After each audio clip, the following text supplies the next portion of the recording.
सुबह सुबह उठते ही जब से मैंने कॉपी निकाली सबसे पहले इसके ऊपर स्क्रिप्ट लिखने लगा। अभी स्क्रिप्ट लिख ही रहा था व्लॉग का, तो मुझे फौरी तौर पे एक कॉल आई।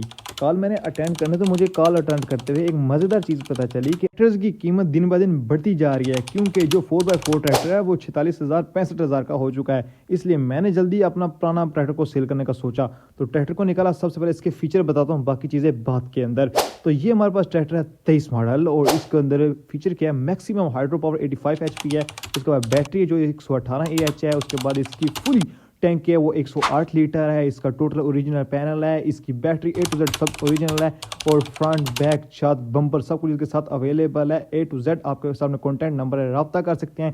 खैर करते करते अब मैं थक चुका हूँ, लेकिन मैंने ऑर्डर किया था खाना खाने के लिए, काफ़ी ज़्यादा थक चुका था। शेफ बाइट वाले उससे रब्ता किया, उन्होंने मेरा ऑर्डर डिलीवर किया। निकालते ही सबसे पहले मैंने काले हाथ से बोला कि जल्दी जल्दी एक ठंडी ठार यक ठार बोतल निकाल, क्योंकि मुझे बहुत ज़्यादा भूख लगी है। 7 अप के साथ हमने पिज़्ज़ा खाया।